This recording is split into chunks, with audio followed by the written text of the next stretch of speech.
सभी वैष्णव को जय श्री कृष्ण। हम विविध प्रकार के शाक की सीरीज़ देख रहे हैं।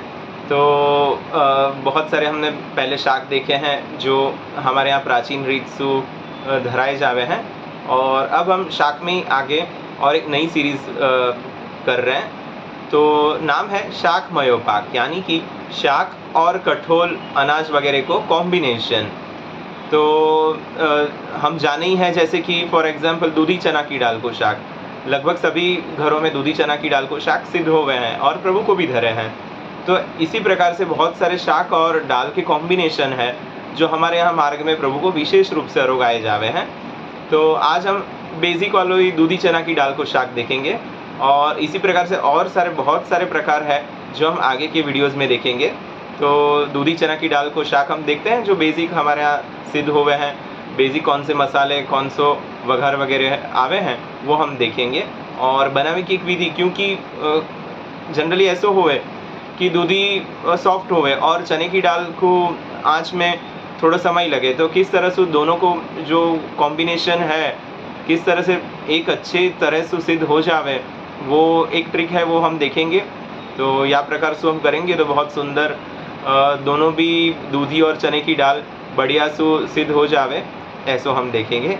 और ऐसे ही आगे भी शाक और दाल की कॉम्बिनेशन वाले वीडियोज़ हम देखेंगे। तो शुरू करते हैं बनाने की विधि।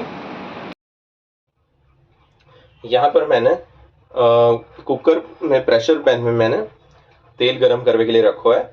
आप घी में भी कर सको। यहाँ पे 2 बड़े चम्मच मैंने तेल पधरायो है। अब यहाँ में हम राई पधरावेंगे। राई अच्छे से चटकनी आवश्यक है।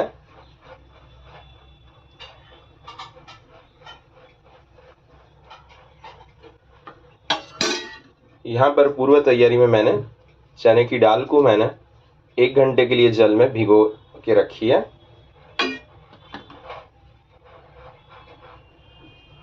और दूधी के मैंने बारीक टूक कर लिए हैं और जल में भिगो के रखो है।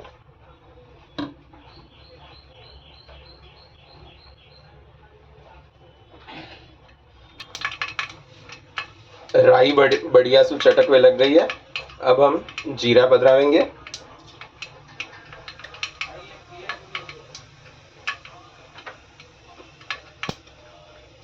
हींग पधरावेंगे।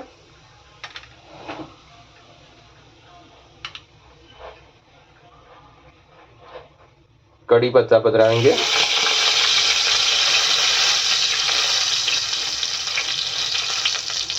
अब दूधी पधरावेंगे।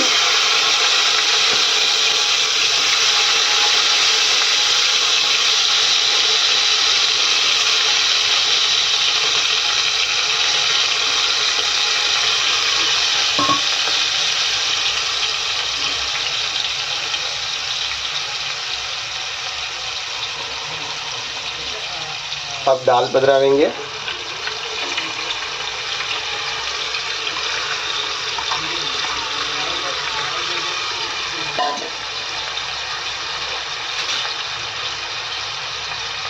या को मिला लेवे को।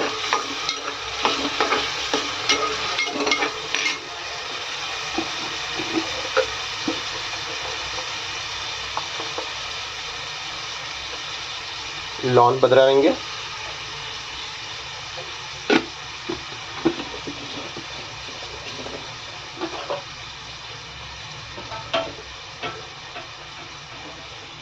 हल्दी, धनिया जीरा को भूका,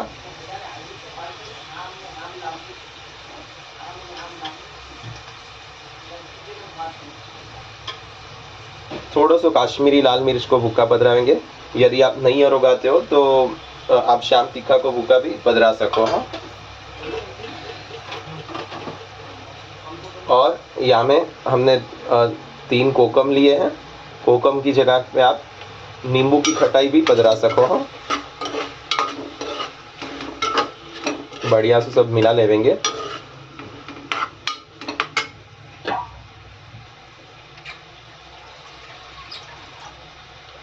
अब जल पधरावेंगे। और अब या कि 708 हम कुकर को ढक्कन लगा के 708 विसल बजवे तक सिद्ध करेंगे। या कि आंच हमने मध्यम रखी है, मध्यम आंच पर 708 विसल बजनी चाहिए। शाक बढ़िया सिद्ध हो गए, तो अब हम या को एक पात्र में पधरावेंगे।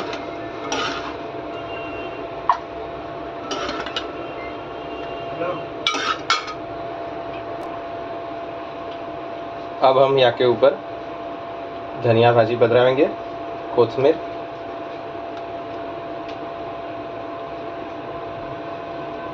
या को रोटी और सखड़ी के संग हम भोग धर सके हैं।